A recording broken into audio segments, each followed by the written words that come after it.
In the last days of January 2026, gold did something markets aren't supposed to do. $82 an ounce, and even after a sharp pullback, it was still up more than 24% for the month. That is a monetary event, and it happened with the kind of speed that compresses time, not months, not weeks.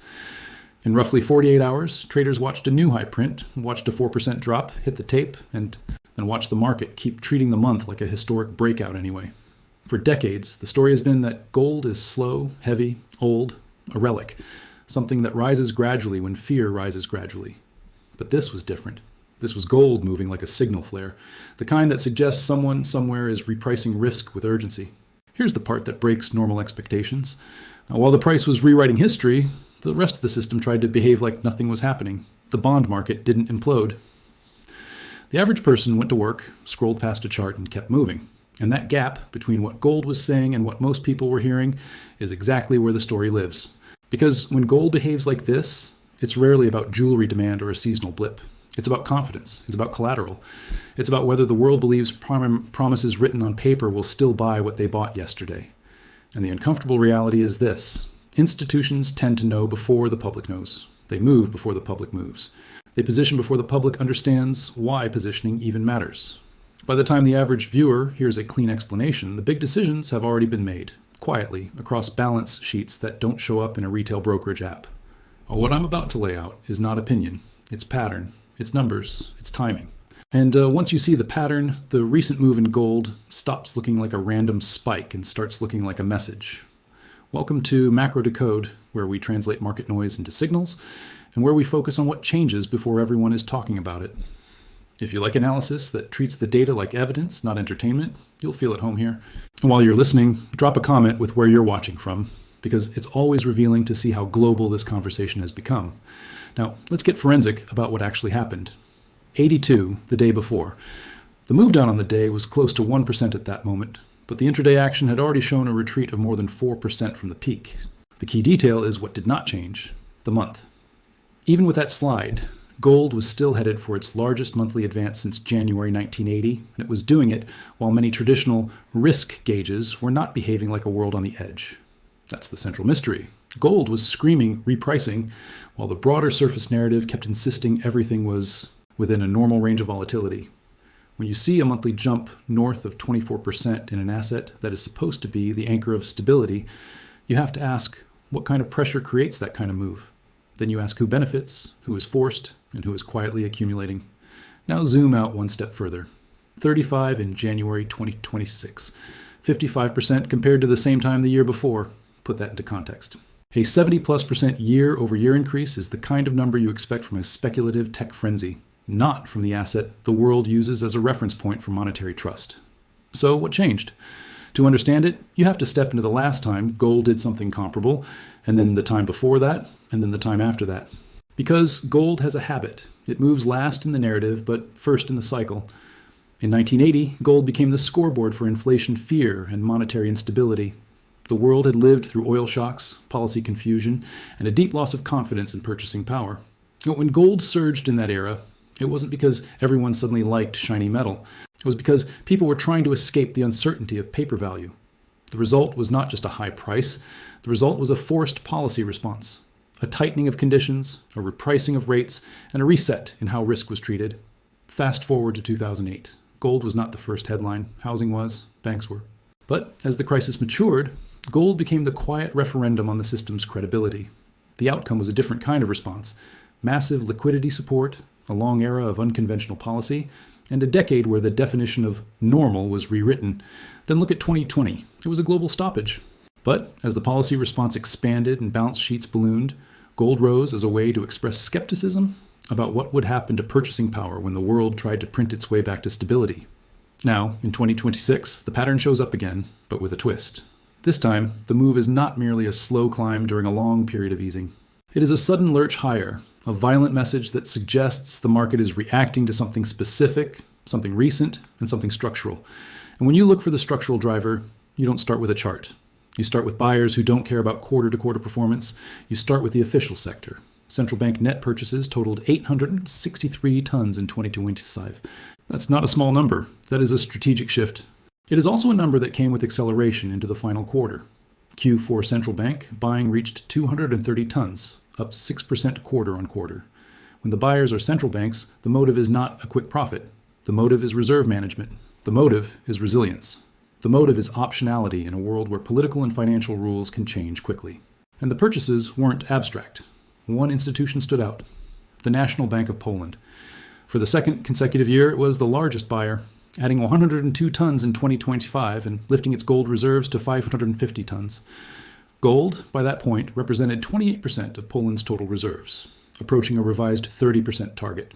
Then, in January, the governor signaled an intention to increase reserves further to 700 tons, framing it in terms of national security. That's not language you use when you're chasing a trade. That is language you use when you're preparing for a different world. Now layer on top of that the broader demand picture. Total global gold demand in 2025, including over-the-counter transactions, exceeded 5,000 tons for the first time on record. The total value of that demand reached a record $555 billion, up 45% year over year. In the same year, the LBMA PM gold price set 53 new all-time highs, and the average price in the fourth quarter was reported around $4,135 per ounce, up 55% from a year earlier. That is not a single narrative. That is a chorus. It says investment flows are rising, official flows are rising, and the price is rising in a way that suggests the marginal buyer is willing to pay up. And here's where it gets interesting. Investment demand wasn't just a vague concept. Global gold ETFs recorded net inflows of 801 tons in 2025, the second strongest annual increase on record, reversing years of subdued ETF participation. In the fourth quarter alone, ETF inflows were reported at 175 tons. Bar and coin demand also surged, with fourth quarter bar and coin buying around 420 tons. In total, fourth quarter gold demand around 1,303 tons, the highest ever recorded for a fourth quarter. So you have official buyers, you have institutional wrappers like ETFs pulling in metal exposure, you have retail and high net worth buyers grabbing bars and coins. That is broad-based. And when gold rallies on broad-based demand, it tends to be stickier because it is less dependent on one fragile narrative. Now bring in a different angle, geography. In 2025, Chinese consumers bought roughly 432 metric tons of gold bars and coins, close to 1/3 of global purchases in that category. That detail matters because it tells you where the instinct for hard assets is strengthening. It also tells you that demand is not only a Western asset allocation choice, it is a household behavior shaped by local conditions, limited alternatives, and a desire for something that doesn't require faith in a counterparty. At the same time, this is not simply a story of demand. It is also a story of supply not responding in the way textbooks expect. Total gold supply rose just 1% year over year to about 5,002 tons in 2025. Mine production was estimated around 3,672 tons. Recycling rose only 3% to about 404 tons. Think about what that means. A huge price rise, and yet the flow of metal back into the market through recycling did not surge. The explanation offered was telling. There was not the kind of economic distress that forces selling, and many holders expected further price appreciation. In other words, the float of available metal may be tighter than price alone suggests, because the people who own it are not desperate to part with it. That sets the stage for the dislocation, because when supply is muted and demand is broad, the market becomes sensitive to differences between paper claims and physical reality. Gold trades in many forms: spot markets, futures markets, ETFs, allocated and unallocated accounts, bars and vaults, promises to deliver. Each layer adds liquidity, and each layer adds complexity. In calm periods, the layers behave like they are the same. In stressed periods, they reveal they are not. It shows up when paper prices can be pushed around by leverage, while physical holders refuse to sell. It shows up when a futures contract can trade in volume that dwarfs the actual metal available to settle, and everyone behaves as long as almost no one asks for delivery. This is the part no one is discussing loudly because it forces uncomfortable questions about what exactly is being priced. When gold ripped into record highs and then snapped back, the immediate story was about expectations for monetary policy and speculation about leadership at the Federal Reserve. A stronger dollar can pressure gold in the short run, and a more hawkish policy stance can change the calculus for non-yielding assets. That's the surface explanation, and it matters. But the deeper explanation is the one that survives beyond a single day's pullback. The deeper explanation is that the demand structure for gold has changed, and it has changed at the institutional level. Consider what a central bank purchase represents. It is a choice to hold an asset with no issuer, no default risk in the usual sense, no dependence on another country's fiscal policy. That doesn't mean it's risk-free. It means it is a different category of risk. And when many central banks make that choice year after year, it is a vote on the direction of the global system. In early February 2026, a prominent investor, David Einhorn, argued that gold is replacing U.S. Treasuries as a global reserve asset. Whether you agree with his framing or not, the data point he referenced is real. Central banks bought roughly 863 metric tons of gold in 2025. And he emphasized that countries like China have been reducing treasury holdings while increasing gold accumulation. This is not about villainy. It is about incentives. If you are a country holding massive reserves, you worry about sanction risk, currency volatility, and the long-term sustainability of fiscal paths. You worry about what happens when deficits rise and the political will to manage them becomes uncertain. And you look for diversification that is outside another government's control. Now pair that with what happened in 2025 on the price side. 53 new all-time highs in a single year is not a normal bull market. It suggests persistent, repeated bids that keep lifting the floor. It suggests dips are being absorbed. So why did the January 2026 move feel so violent? Because it may have been the moment when the market stopped treating gold as a slow hedge and started treating it as a fast indicator. Here's an analogy that makes the mechanism clearer. Imagine a city where everyone uses the same bridge every day. As long as the bridge holds, no one thinks about it. Then one morning, a few engineers quietly notice cracks. They don't panic the city. They change their route. They move their resources. They tell their friends in careful language.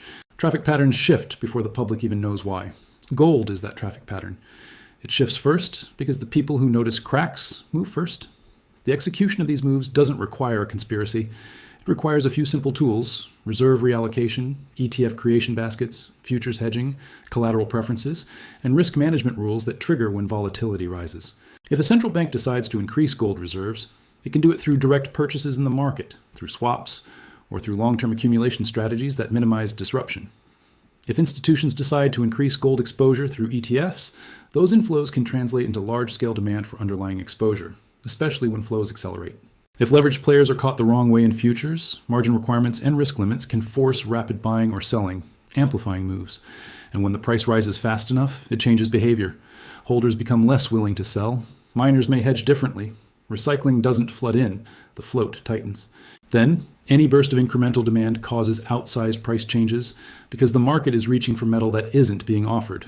That's the cause and effect chain. It is not mystical. It is mechanical. Now, focus on the two markets telling opposite stories. On one side, the paper market can appear deep. Futures volume can be enormous. Price can move on macro narratives, on dollar strength, on rate expectations, on positioning data. It can look like a normal financial instrument. On the other side, physical reality can be stubborn. Central banks take metal off the market and hold it.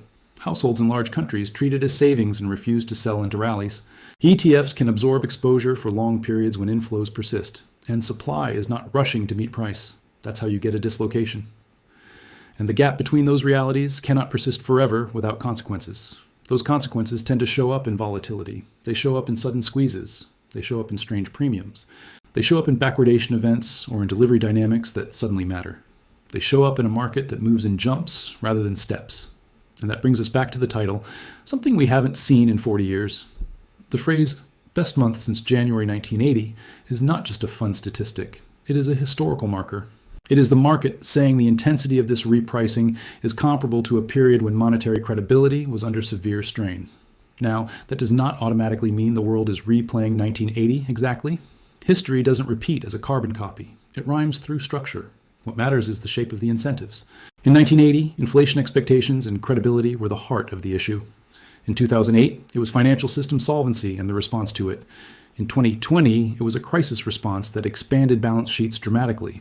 In 2025 and into 2026, the driver looks like a combination: geopolitical risk, fiscal uncertainty, reserve diversification, and a public that is increasingly aware that monetary policy choices have long tails. When multiple forces point in the same direction, gold stops being a trade and starts being a barometer. Now let's talk about what to watch, because the forward analysis here is not about predicting a price target. It's about understanding the scenarios that historically follow when this pattern appears. Scenario 1 is the conservative one.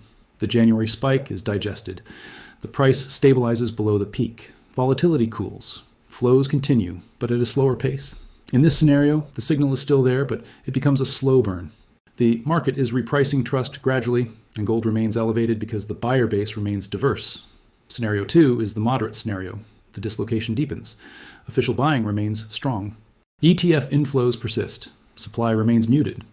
And the market experiences repeated episodes of sharp moves as paper positioning gets challenged by physical stickiness.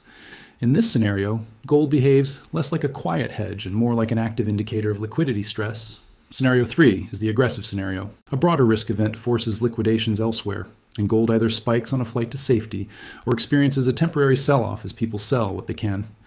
Historically, in deep stress, gold can dip briefly as liquidity becomes the priority, and then it reasserts as confidence is questioned. The important thing is not the first move. The important thing is what happens after policy responses kick in and after the market reevaluates purchasing power. So what are the indicators that reveal which scenario is taking hold? Watch central bank data. The 863 tons in 2025 tells you the baseline is already elevated. Watch whether that remains near those levels. Watch which institutions are buying and whether the motivations shift from diversification language to security language, like Poland's. Watch ETF flows. 801 tons of net inflows in 2025 is enormous. If that continues, it suggests institutions are still seeking exposure. If it reverses sharply, it suggests risk appetite or liquidity needs are shifting. Watch the relationship between gold and the dollar. The day-to-day can be noisy, but persistent strength in gold alongside a firm dollar is historically a sign that the demand is not merely currency translation, it is real demand. Watch supply response. If recycling remains muted even at high prices, it tells you holders expect higher prices, or they have alternative uses for their gold, such as collateral. If recycling surges, it can change the short-term balance. And watch volatility itself. 82 and then snaps down multiple percentage points in a day and still ends the month with a historic gain. That's a market in transition. Now, let's address the human element because this is where viewers either lean in or tune out. Most people think markets are about intelligence, but the divide is usually about attention, which signals you treat as evidence and which you ignore. Institutions play a different game. They have mandates, collateral rules, and reserve objectives, so they can move quietly for months and then act fast in days. Retail often moves when the story becomes emotionally clear after the obvious move has already happened. That's why this moment matters. Not because anyone needs to be right about a number, but because the pattern is visible now, while the public narrative is still catching up. Gold posting its best month since 1980 is a sign that the market is voting on something deeper than a daily headline. Central banks buying 863 tons in a year is a sign that the reserve system is shifting at the margins. ETFs pulling in 801 tons of net inflows is a sign that institutional participation has reawakened. Supply rising only 1% while prices surge is a sign that the market's float is not as loose as it looks. Put those together, and the conclusion is not a prediction. The conclusion is a framework. The world is treating gold more like money again. And when the world treats gold more like money, it changes the meaning of a lot of other prices. This is Macro Decode, where we decode what matters before its headlines. If this connected dots you hadn't seen lined up, you know what to do. Because the question isn't whether the data is talking. The question is whether you'll listen before everyone else does. Right now.